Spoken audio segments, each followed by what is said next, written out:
Néant, non-existence. Dans la noirceur du vide s'écoulent des mois, des années, des siècles, peut-être même des millénaires. Dans les ténèbres de son antre, la chose n'a pas conscience d'être. Elle n'a pas d'yeux pour voir, pas d'oreille pour entendre. Elle ne peut rien toucher, rien manger et rien sentir.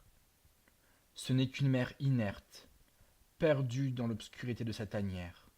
Son univers se résume à cette immense caverne souterraine, loin de la surface. Puis, un jour, la douleur, celle d'un faisceau de lumière. Le liquide s'agite, se dérobe, reflue face à ce rayon qui le consume.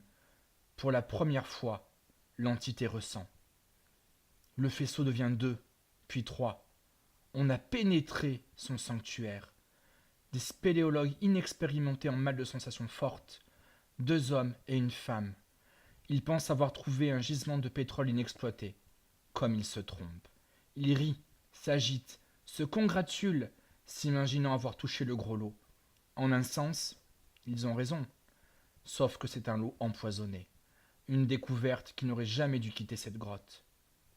Il est déjà trop tard. La femme est trop près du bord et la roche cède sous son poids. Elle tombe dans cet océan souterrain. Ses compagnons, hilars, se gossent de sa maladresse. Hélas, cette chute entraîne une réaction. La première depuis la naissance de l'entité. Ce corps étranger, flottant sur sa masse endormie, la sort de sa torpeur ancestrale. Les jambes et les bras de la femme remuent en rythme pour rester à flot. Dans quelques secondes, elle sera de nouveau sur la terre ferme avec ses amis, à se moquer de son imprudence. Elle distingue le bout d'une corde lancée par ses camarades, non loin. Elle tente de s'en approcher, mais la chose en a décidé autrement. La texture du liquide change soudain pour adopter un état plus élastique, plus sirupeux. La jeune spéléologue se débat dans une immense étendue de gélatine.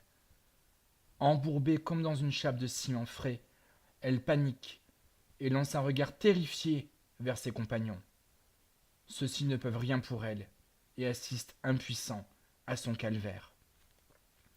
À présent immobilisée, elle contemple avec angoisse de fines colonnes de gelée qui s'élèvent autour d'elle, serpentins d'ébène qui semblent fuir le rayon de sa lampe frontale, esquivant et se tortillant avec souplesse pour échapper à la lumière assassine. D'un mouvement de la tête, elle balaie l'obscurité pour repousser les tentacules qui s'avancent toujours plus près. La futilité de son geste lui saute en pleine figure. Sa fin est proche. Cette soudaine lucidité engendre un cri de désespoir qui résonne longuement contre les parois de la cavité avant d'être brutalement interrompu. Un appendice a réussi à se faufiler dans sa gorge. La substance se liquéfie dans sa bouche et s'engouffre dans son tube digestif.